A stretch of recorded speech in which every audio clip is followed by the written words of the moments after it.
Hey everybody, it's Monique here. I'm sorry it's been so long since I've given y'all an update. I know last time I did an update, it was about March, and I told you I was going to have surgery to remove the thymus gland from my chest, but I kind of put it off for a couple of months because remember I said that I wanted to start summer school and take care of my prerequisite class that I needed for the nursing program that I wanted to start for nurse practitioner.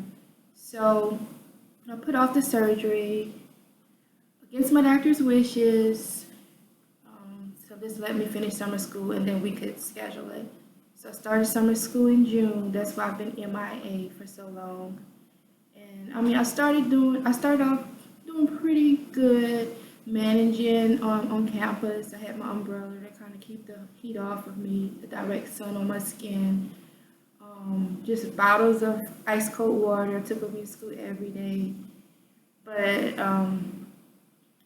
by the time towards the end of June, beginning of July, I noticed like every week it started getting a little harder for me to get around, and I was out of breath, extremely out of breath, just even walking short distances. On July 15th, I went to class, not feeling well at all, very weak. And a few days before that, I noticed where I started getting double vision. And double vision is one of the signs that I have that if it doesn't improve with medication, I normally end up being hospitalized. So actually, I went to my doctor July 14th, the day before. I'm gonna end up getting hospitalized this time. And I asked him, it was just a routine checkup, and I asked him could he order some IVIG outpatient for me because I felt like I really needed it because I didn't want to go back to the hospital. And he said, well, you know, insurance has to approve it because I've never had it outpatient. I've been asking about it for the past year, but had never gotten it. So he said, so we just have to wait to hear back from insurance. He said, but if you get too weak and everything goes out, then you need to go to the emergency room. Well, the next day, went to class, very weak. I made it through class, but by the end of class, I couldn't get out of my seat. I sat in my seat for maybe an extra 10 minutes before I finally got up.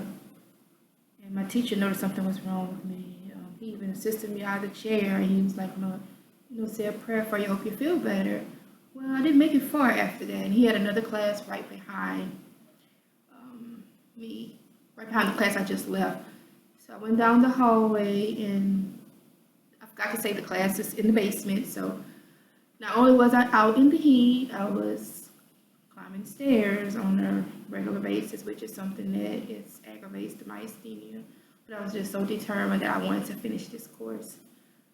So I went down the hallway and I sat down at one of the desks that was just in the hall. I was like, I'll give myself a few minutes rest and then I'll attempt to climb the stairs. Well, I took 3 steps after a 10-minute rest, 10-15 minute rest. I took 3 steps and my legs gave out, and after that I could not move. And one of the students that was late for class, the next class, found me on the stairs, and she went and got my teacher, and then I called 911, and by then my breathing was so shallow. They went on and took me to the hospital where I was hospitalized, and they put me on the BiPAP machine, which was my first time having BiPAP in the ICU. Normally they have me do the breathing function tests every few hours to make sure I stay within a certain parameter. And they'll threaten, oh, we're going to put the tube down you if you don't get your numbers up. But this time they put the BiPAP, where they just cover your face with the mask, and it's hooked up to a machine, and it forces air into your lungs. And if you're claustrophobic, it's just an adjustment period, because I'm not claustrophobic, and I was like really scared and like shaking my head no, but they didn't give in, and so I just had to get used to it. So I stayed in ICU for about 4 or 5 days. After I left the hospital, I ended up in rehab to get therapy because every time I have a crisis, I don't know if y'all remember I told y'all I have trouble seemingly with my walking. It's always the last thing to kind of get back to normal. So I did 2 weeks there. I got out of the hospital on August 6th. So since then, I've been trying to make up my schoolwork because I didn't complete summer school. I had 2.5 weeks left of summer school for this one class. But I know my health is more important than school. I know. I'm a bit hard-headed at times and a bit over-motivated, but I'm going to finish it within the next few weeks. So back to the surgery part, I am definitely ready to have surgery, 100% ready. My neurologist is ready for me to have surgery, the one I see in Baton Rouge, and then my neuromuscular specialist who I see in Houston, Texas. He's been wanting me to have it for the past, probably the past 6 months or so, because he says I'm very brittle and it doesn't take much to push me over the edge. Now my primary doctor is on board, so he's like, okay, I've never seen a case this bad. We have to get you better. And he says, like, oh, the surgery won't hurt you. And I've done my research. It's a 2 to 3 chance that you're going to get better. Either one chance that you'll go into remission, another chance that your symptoms will get better, and they can decrease your meds, which would be wonderful for me. Because as you can see, I'm puffy again. Well, more puffy than I was last time because I'm back on an increased dose of steroids every day. When before, I think I was on every other day. So I'm back on every day, and now I'm on blood pressure medicine because they had my blood pressure crazy in the hospital. So they had to put me on blood pressure medication. So the sooner I can get off all of that, the better.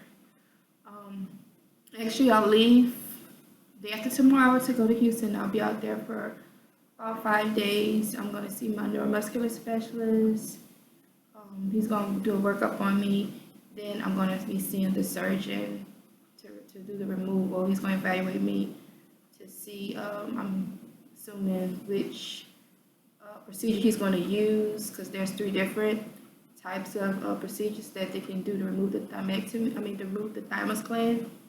They can go through your neck to get to the thymus gland, which is in the middle of your chest.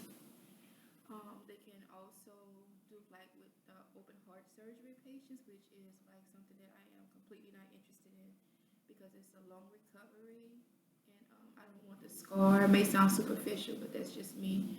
The one that I'm interested in is it's called Da Vinci. It's a Da Vinci robotic procedure. They go through your rib cage, in between your rib cage, and they're able to go through it. And it's a robot assisted surgery. The surgeon guides the robot, and they go in and they remove it. And I've read where some people have gone home within about 48 hours after surgery. So to me, that's amazing. I don't want to be down for that long, and I want to get back to normal, as close to normal as possible. So that's what I'm looking forward to. Hopefully he can get me scheduled and we can get this surgery scheduled sometime next month. And I will try my best to have someone maybe video me, like maybe right before the surgery and then after the surgery, you know, for a few minutes so y'all can see how I recover. And I just want to thank you guys for watching. Thank you for all your thoughts and prayers. And just want to encourage y'all, just don't give up. You know, it's some help somewhere out there. Somebody has the key to open that door, to make that change in your life. You know, you just have to keep searching and keep waiting on God, keep trusting God. Somebody knows something that can help you. And it took me a long time to open up with my story, but the sooner I did, the sooner I started learning things that could benefit me, because I went out to a support group meeting a couple of months ago. That was my first time going to a support group meeting, and for Myasthenia Gravis, and I got emotional because I had never seen anybody that I could actually touch. You know, I've seen people on the internet, but I've never met anybody. And there were so many people with it at different stages, and that's how I found out about the Da Vinci, and I was so excited because I felt like God led me there. You know, otherwise I would have never known.